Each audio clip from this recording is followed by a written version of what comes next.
Can you imagine kissing a 30-year-old who has never kissed? That sounds awesome. Okay. No? You have to find a Krystyna type.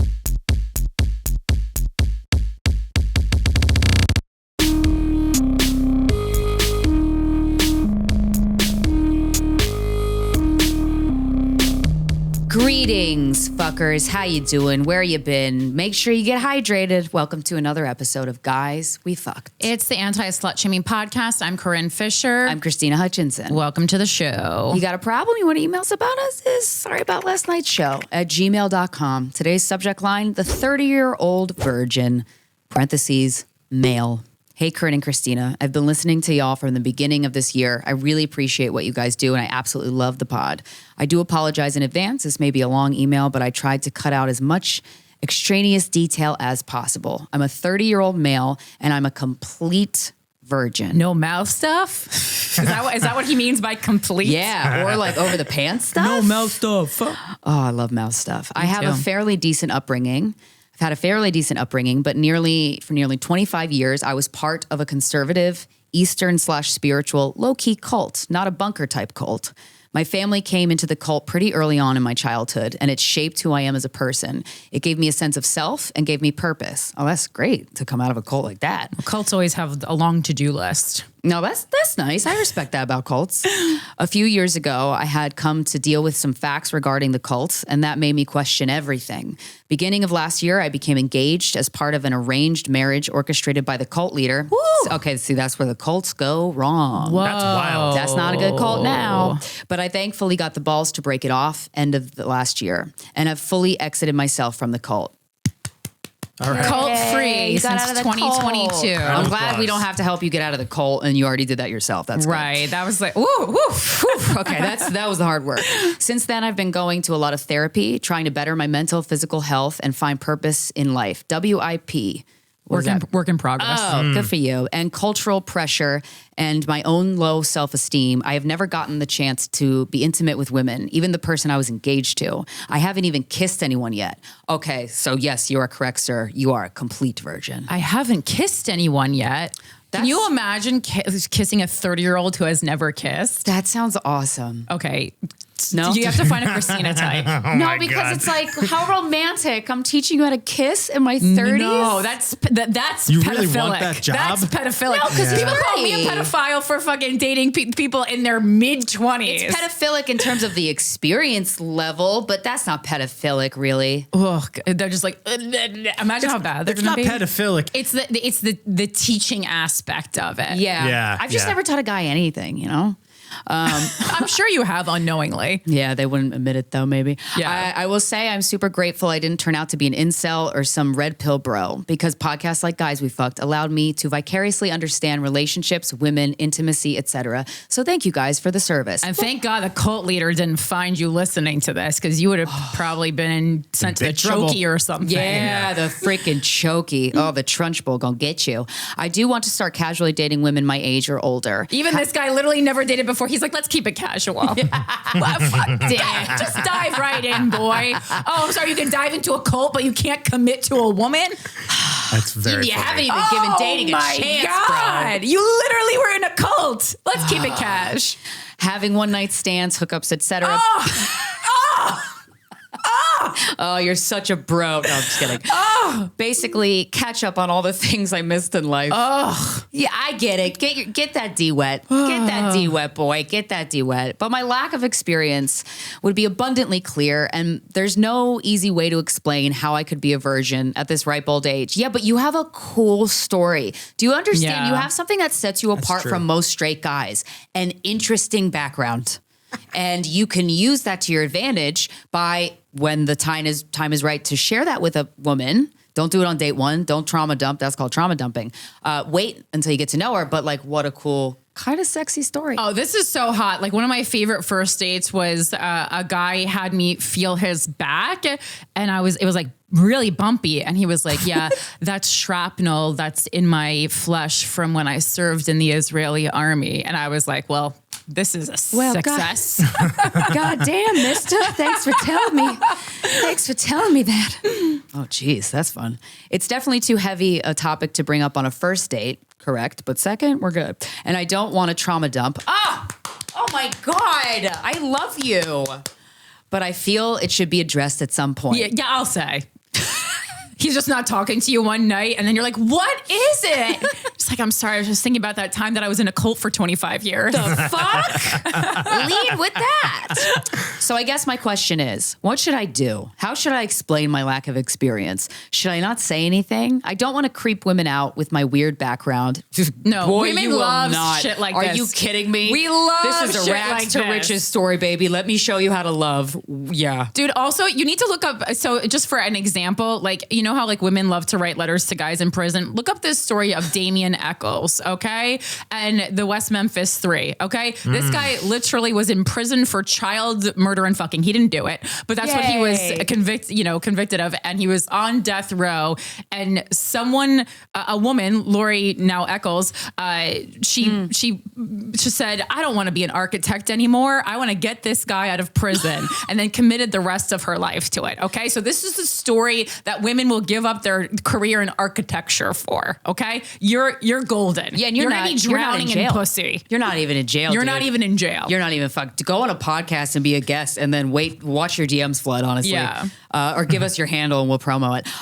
But I also feel I wouldn't be able to hide something so obvious. Correct. That's a big part of you. Should I hire a sex worker and get it over with? I don't. I don't know. Would appreciate your advice on my precarious situation. Much love, your fan from Canada. I don't think it's necessary. No, because that story is a pussy Yeah. wetter. The story is a pussy wetter. Because it's like, it's not like you didn't fuck because you're like a dork, or not that you're a dork if you didn't fuck, but me, a little bit. But like the reason why you didn't have sex is not because you couldn't, it's because you were in a cult. Yeah. So I think like the sex worker is more like if you have like severe social anxiety or something like that. And it seems like you're just like inexperienced. And I think just a non-pro will be absolutely more than enthusiastic to take your virginity, my man. Yeah. And I'm imagining going on a date with you and having a great time. And then the second date is when you drop that cult shit. And I can see myself being so impressed that you didn't drop it on the first date because the restraints, good job. I like that Krystyna's impressed when you just merely drop it on the second date. Yeah. I was thinking third. Oh, okay, yeah. See, I'm still a trauma dumper a little bit. But you have a good head on your shoulders in terms of like what's appropriate and inappropriate to kind of disclose. So I trust that you'll probably ace this date. If you have chemistry with the woman, which is, it's hit or miss. If you don't, it's neither of your faults. But yeah, I could see you're going to be a hot commodity on that dating scene. Yeah. You just I feel like also like because like the kissing to me is actually, I'm more worried about the kiss than the sex because you've never kissed anyone. Like Maybe a female friend. Literally like watch some YouTube videos or something. I was Make thinking out with female an apple? friend too, but then I was like, it'll be so much more magical if it's someone he really has feelings for. Like you've gone this long without kissing. Why don't you just treat yourself? I mean, when I was a teenager, fucking 11, I would practice with my hand because that's kind of close to a mouth if you put it like a hand puppet. You literally can watch YouTube videos. There's so much you can learn on the internet now from like kissing and like literally like is there like, can we look if there's like a YouTube kissing tutorial and like not porn kissing, like actual kissing? Because I think if you have never kissed before, the two mistakes you're gonna most likely make is number one, not opening your mouth enough and like hitting teeth, and not too much tongue. or two is too much tongue, too much sure. spit. Don't do too much They're tongue. both Exactly. extremely bad. My first kiss, and this was my bad. I was in 9th grade. Way too much tongue, and then I was drooling in the woods. Right. Man, Well, you had people in braces. their- Oh no, you had just gotten your braces off. No, I have braces. Oh, you did I have lost braces. my virginity today. I got my braces Gotcha, off. gotcha. So you had braces, so that's difficult. I'm guessing Yeah. this guy doesn't have braces, but And slow. yeah. Slow. But not so slow that it's scary because it's just a first kiss. It doesn't need to be like if it's overly romantic, the That's woman's true. gonna That's a good point. panic. That's true. That's true. Like a medium level. It sounds harder to than it is. kiss. A lot of times you can just follow someone's lead because like you're going to be kissing someone who like, I'm guessing unless they were also magically in a cult, in which case it's kismet, you has already Right. kissed before. Oh my God, there's someone who says how to practice kissing at home. We're literally looking up classic videos for you on YouTube right now. So if you do YouTube shorts, there's a lot of, these will go over all the types of, oh God, the fucking Eskimo nose thingy. That's dumb. Yeah. I didn't even think we were allowed to say Eskimo anymore. Oh shoot, are we not? My apologies. I didn't think we were allowed to say nose anymore. All right. That was funny. Well, Damn, Mike, you're on a unless roll. you're talking about a specific, person. Right. You know? Okay, so the rubbing of the nose is my apologies. I certainly don't want to fucking throw more bullshit at indigenous people than they already get. How to practice kissing techniques, kissing tips. Let's see. All right, so pizza. funny. All right, I'm trying to learn how to kiss here. The last thing I want is pepperoni pizza. No one out pizzas the hut. Yeah, and then and also like feel confident. Like make sure like if you go out to dinner and stuff, you're eating something that's easy on the digestive system. My favorite first date meal is sushi. Yes, really hard to make a mess of it. It's not going to give you indigestion. It is fish, but it doesn't make your mouth smell bad. So this woman recommends trying kissing the frosting on a cupcake. The cupcake frosting is very similar to the mouth of your potential kiss partner. Ooh, I could see that. Okay, Yeah, because it's delicate. Respect the integrity of the cupcake's frosting. Oh, right. So, okay. So what she's saying is you wouldn't like eat a cupcake frosting with like the veracity of like the terrible type of tongue kissing we're talking about. Right. So if you could kind of suavely lick a cupcake frosting. Right. And you can even watch like in rom-coms, like obviously like a lot of times they're not actually deep tongue kissing, but you can see how to hold the face, what to do. Cause like, that's another thing. It's just like where to put your hands. Oh my I God. love a face hold. I love when a guy puts his hands on the side of your face. I kind of do. I do that to men too. I do too. I love hold it. face. I but love putting your hand like right on their jaw. sometimes I need to, cause I'm so short. I need something to balance myself. Prop yourself up. Right. Yeah. But Hello up there. hello up there. Yeah, I think first kiss does no tongue on the first kiss, right? Definitely tongue. Who's Yeah, kissing at for sure. 30 without tongue? Really? Yes. Yeah. You gotta, that you gotta kiss with If tongue. it's like a real Or maybe- kiss. Literally, if Okay. someone kissed me without tongue at this point, I would be like, were you in a cult for 25 years? Go on. Okay. All right, Or you take think that back. that as a man, you think that person's like trying to get away from you. Yeah, it almost. doesn't have to be an insane amount of tongue, but there needs to be a little tongue. Yeah. Okay. Yeah, watch rom-coms. This is making me want to kiss. And No, if I it makes love you feel any kissing. better, Kissing Oh my is God, great. I love holding a head and kissing it. if it makes you feel any better, there are plenty of 30-year-olds who also can't kiss. It's amazing. Oh, that there's really? Absolutely. Ooh, It's- Mike chiming in with some notes for the ladies. Not not everyone, but I've definitely gone on dates and had like first kisses with women where I've just been like, that was not good. That was bad. What were they doing? That can we have some notes? Some people either do like too much with the tongue, like much you were with the saying. tongue, yeah. Some people don't open their mouths at all. That's which so- is just kind of which Ew. is kind of just like, all right, Yeah. I feel It's like I'm like almost forcing myself. The on only this time I person. ever did that was when I didn't want the person to kiss me. That's what I'm saying, right? Yeah. So it's like, but there's been times where I've done that. When where I don't I've want to kiss, kissed- I just have sex. Okay, I had to roast myself because that's like very true. no kissing.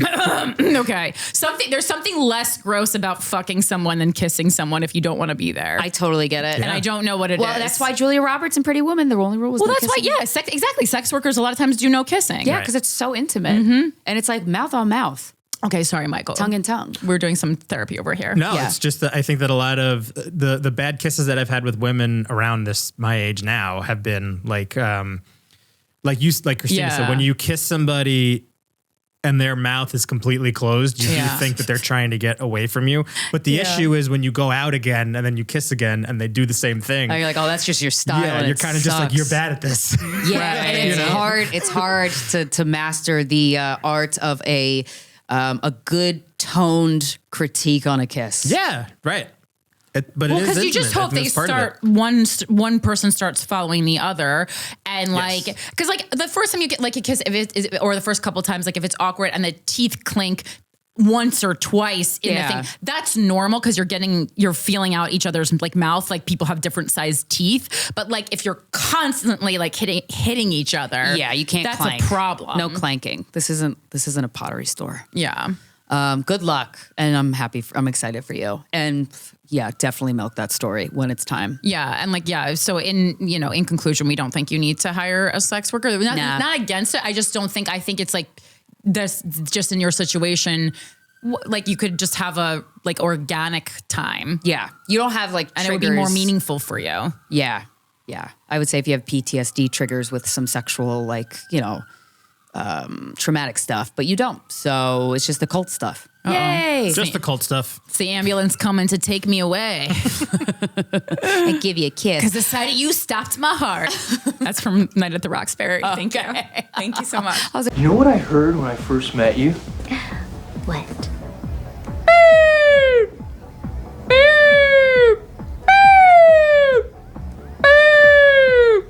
What are you doing? That's an ambulance coming to take me away because the sight of you stopped my heart. Like, oh, Corinne, romantic. No, I love that movie. It's so funny. And come see us live, you guys. New Brunswick, New Jersey, January 4th through 6th. I am headlining the Stress Factory. And as always, I have a Patreon where 4 times a month you can do a Zoom with me, and it's called Group Therapy. And we just say whatever's on our mind. And the audio of that gets uploaded every week to the Patreon. So you can kind of listen as a private therapeutic podcast starring you and me. Patreon.com/Krystyna Hutchinson is where you sign up. And The Voices in Our Heads, our solo podcast. It comes out every single Monday on Mikey Big Dong Dicky Coscarelli's podcast network, Slickback Studios. That's right. We're about 10 episodes into the newest resurgence of the show. So listen wherever you get your podcasts. And for me, Chicago, Illinois, you can see me for 4 shows headlining Zany's Chicago. That's December 15th and 16th. I'll be there with my girl, Chloe LeBranch, who a lot of you know and love. And also Eric Freddy, Chicago superstar, will be hosting the shows. And then, New Year's Eve. New Year's Eve at New York Comedy Club, East Village, 6 p.m. That's December 31st. If you don't know when New Year's Eve is, my Morbid New Year's Eve returns. It was it was so fun last year. Krystyna Hutchinson will be there. Ryan Long has signed on, and Yay. John Campanelli has signed on. And we're continuing to add people to that lineup. It's very hard because everyone thinks something magical is going to happen on New Year's Eve, but nothing magical will happen on New Year's Eve. So just get those tickets. The magical thing is going to be your joy experiencing the stand-up show. Every year I have to have a talk with myself that I have to book a show on New Year's Eve because I always think the doors will open, glitter will come down, butterflies will fly in, and someone will be like, Corinne, I've been waiting too long to tell you this. You're the love of my life. And it's never happened and it never will happen. And so I just need to do a show. All right. I just need to do, Corinne, do a show. Corinne, it won't happen with that attitude. Don't do a show instead of manically texting Emilio Savone on December 30th being like, I know you asked me to perform. Can I actually perform? And he's so good to me. He always goes, Corinne, I've been waiting for this message. Oh, that's nice. I've been waiting for this message, you crazy bitch. Oh, Emilio. And then, all right, what else are we doing? Without a Country podcast. You can listen to it. It comes out Wednesday nights on YouTube and everywhere you listen to podcasts.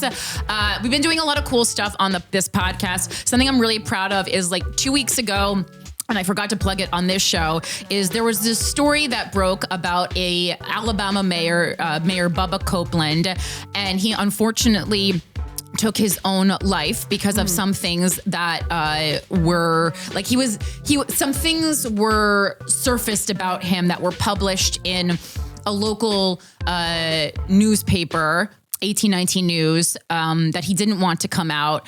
And so a lot of left-wing publications kind of blamed the reporter who broke this story, whose name is Craig Monger, with his untimely demise.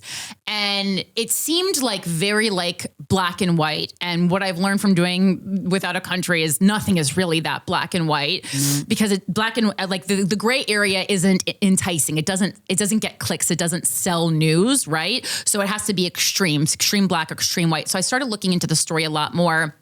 And I feel like there's a lot more to this story than meets the eye. Anyway, this reporter was getting vilified a lot. And so I spent a couple weeks with the help of Mike Harrington, who is not this Mike. That's a different Mike. I know it's confusing because both the producers are named Mike.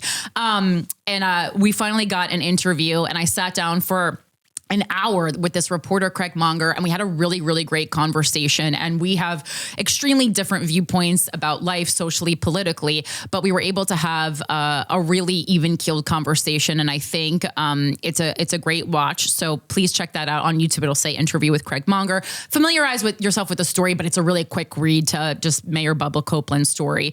It went pretty viral for a while, the Bubba Copeland story. And then I also...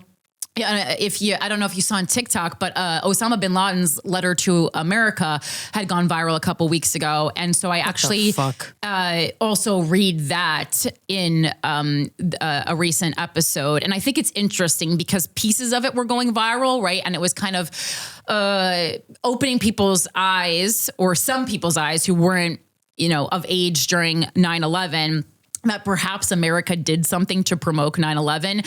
And you can't even mention Osama bin Laden's letter to America on Instagram now. You will get you'll get blocked. And it happened to me for a second. So I had to get out of Instagram jail. But it was people were worried that was radicalizing the youth. And I go, there's no way, if I read the entire article, letter to America, that I'm going to be on Osama bin Laden's side. And while he does make some great anti-capitalistic points up at the top in the letter, overall, if you read that whole thing and you go, yeah, I'm on his side, please see a therapist, because it's extremely misogynistic, homophobic, all these things. Anyway, so we go through that whole thing, and it really reminds you how important it is to read the totality of something, not just make a decision based on an excerpt. So we talk about that. Really, really interesting. I love that very much. Yeah, and that's it. And then also Washington, D.C., headlining D.C. Comedy Loft, February 29th through March 2nd. So get those tickets via the Linktree link in all my bios. Cool, man. Check out your podcast, Without a Country. We're just laughing because we had a break in between the first part. Because our guest showed up transition. And Krystyna was like, let me handle the transition. Yeah. Wow. Yeah. That's a crazy episode of Wacko. Okay. So one of the coolest things in my life happened to me the other day. Oh, yes. And there is a point that I wanted to share that kind of related to Guys We Fcked, and about specifically women in the working world. So as you know, or may not know, I'm a big Beyonce fan. I just trimmed my Christmas tree yesterday. It has the angel as Beyonce on the top of my tree. It's been like that for 5 years. Got a Beyonce tattoo, see her shows, big fan. And I was very delighted to discover that my face was featured for a good solid 4 seconds. It's a great shot. Within the first 15 minutes of the Renaissance tour film, a film by Beyonce. And that really, I got the DM actually when I was sitting on this couch before we recorded, and I couldn't think straight. I was like, there's no way. So I saw the film with Donna. We were in it the first 15 minutes in between her thanking her mother and her father. And I was like, damn, that's what placement, huh? And Beyonce rarely does interviews. She had a documentary out on HBO, a docuseries kind of thing. It was it was very short. And then I remember trying to look that up because I used to watch it, when it came out. Life is But a Dream, I think it's called. But then HBO took it off, and I'm probably like, yeah, Beyonce probably made them take it off. And I can see why. Yeah. Oh, yeah? I think it was, when I saw that, I understood why she doesn't do interviews. Not anything negative against her. It just, she has created an allure that when you do a human interview with this person, any piece of that, no matter how impressive you are in the interview, it ruins the allure. Yes. Like a sit down interview, for sure. But I loved that docuseries because I'm a big fan. And then, they took it away. So in the Renaissance film, it's a mixture of the live show, a filmed version of her concert, which is incredible. It took 4 years to make. And there's a lot of behind the scenes. There's little tiny storylines that pop up every couple of songs that she'll go into a facet of her life and how it translated during this tour. And it was so interesting because, again, we would just really hear from her in that way. But what really struck me, and this was in the other documentary that got taken down from HBO, this woman, Beyonce's career, has spanned 27 years. That's insane, okay? The amount of reinventing herself that she has done is just incredible. Every time she puts out an album or she does a tour or she does like a thing like Coachella, she just fucking does something completely fresh and completely new. And that I'm always really impressed by. And to me, I have this kind of illusion that she works with the top people, which I'm sure she still does. But the thing that I was so kind of taken aback by was she had similar conversations with people that were behind the scenes in her tour that she had in this other documentary that we all have in our day-to-day, especially if you're a creative professionally, or if you work on a team for anything. But there is a lot of moments in this doc where she's like, why do I have to repeat myself? I already told you this. This is not what we discussed. We discussed it. You said, okay. And now this isn't what it is. Like and she gets so frustrated. And I'm like, damn, Beyonce still gets frustrated. And there was a moment where she says, she's like, I think, a lot of it's a male dominated industry, but a lot of the people that are involved tech wise in my tour, she really makes an effort to hire dancers and performers that are of all types of backgrounds, all sexualities, all colors, all everything, all body types. Like how inclusive she is in her tour is beautiful because she does take the time to find someone great in all of these underrepresented groups. And she finds a lot of people from Instagram. She's like, your fucking dance moves were hot. I didn't need to see another thing after I saw that one clip of you. She just hired this one woman on the spot. That's incredible. It's incredible. And she said, she's like, as a woman in my business, as a Black woman in my business, I find that people still talk to me like they think I'm just going to give up on what I'm demanding from them, like the creative bar that I'm demanding from everybody. Sure. They just think that I'm going to let go. They have it's good enough for me attitude, yeah. And then there's this great moment in the doc where she was like, and then I see it in their eyes where this moment of years after going, no, it has to be like this, where I see it where they're like, this bitch won't give it up. Yeah. And so then they finally go, all right, fine, we'll do it your way. And I'm like, Beyonce has to deal with that? You have to wear people down. Yeah. Wild. Wild. Yeah. I was surprised by that. I was very surprised by that. Yeah. I mean, everyone's phoning it in really. So. But even when you work for Beyonce. Yeah, that's wild. They don't, maybe it doesn't mean as much to them. They don't care. It's just another performer that's, it's like for them, it's like they're getting star after star. Like it's, it's just a job. Yeah, because you could see like the dancers, how passionate the dancers were. And her dancers on her tour. Sure. When we saw them live, I'm like, God damn it. These were incredible dancers. And then you got a little bit of their backstory and it was great. But I'm like, if you're doing pyrotechnics for Beyonce, what the fuck? Do what she says. I think it's different though, because it's like, we live in this world where we're like, where everyone has to wants to get credit for the thing they're doing. So, right. Like it makes sense her dancers would work hard because we can see who they are with our eyes. We're never going to know the guy who does, unless you're like a super, super fan. I follow the guy who does like stage design for the Spice Girls on Instagram, but like not a lot of people, that's like a mental illness that I have. So, we're never going to see the face of the guy who does pyrotechnics for Beyonce, most likely. Yeah. And when they have like that ability to kind of distance themselves from their work, they go, I'm not going to, I don't need to do it that much. Yeah. Yeah. I was very surprised. And I always enjoy watching her specifically give constructive, very critical feedback to the creatives that she works with. I have not been able to achieve that type of tone if I'm delivering a criticism, because there's this part, and I think it's rooted in it's self-worth issue for sure. Because when you feel comfortable giving people criticisms, it's okay. Like when you have a bit of a self-worth issue, you're like, it comes out wrong. It comes out too harsh. And so it's always been really nice to witness how she behaves and the tone that she takes when she gives people criticism. Because it's just, I know the word boss bitch gets thrown around a lot, but goddamn, I don't know many people. Victoria Beckham's like that. That's a boss bitch. She runs shit. Victoria's so funny. Shit. People have no idea. She's so funny. But like she's a business mogul. And Beyonce is a business mogul. Like that is a totally different level of being in the world. Yeah. I don't know. Really admire.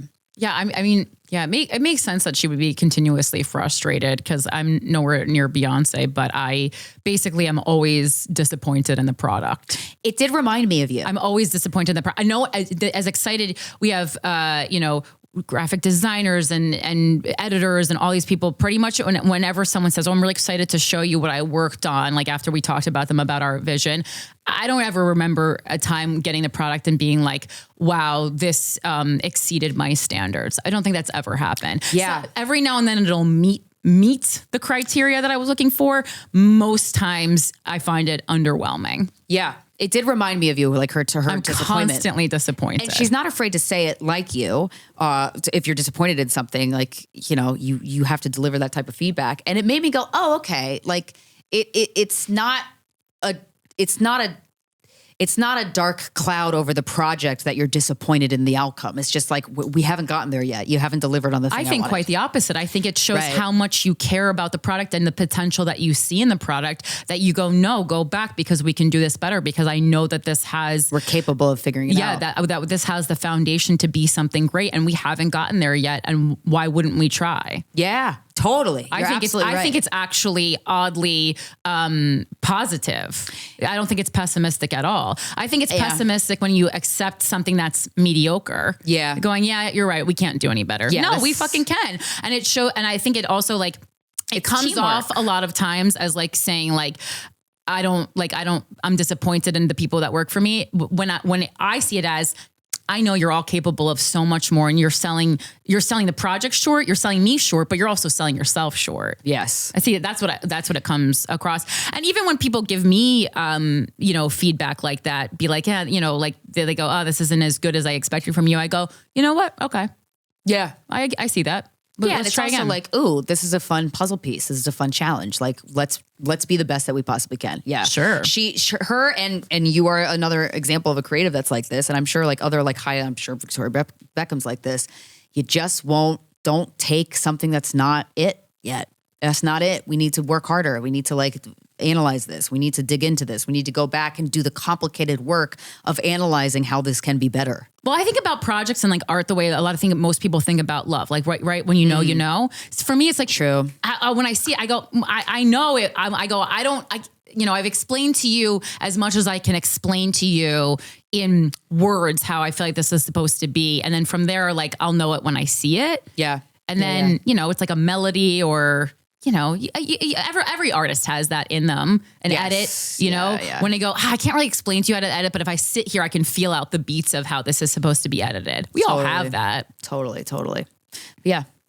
Just watch Renaissance, guys. Starring Beyonce. And Krystyna Hutchinson. For 5 seconds. It's a really good shot. It really delivered. It's crazy. It really delivered. Oh, thank you, Beyonce. You know who else delivered? Today's guest. Yeah. He did. Yeah, he was himmin'. He was so him. He is an actor. He's a legendary stand-up comedian. You've probably heard his voice on so many cartoons that he's done voiceovers for, or all the many late night sets he has done. He's been on Conan. He's been on fucking told us, yeah. Conan. That's insane. And he has a YouTube special out that you can watch now for free called Domestic Short Hair. Ladies and gentlemen, please welcome to the show, Todd Barry.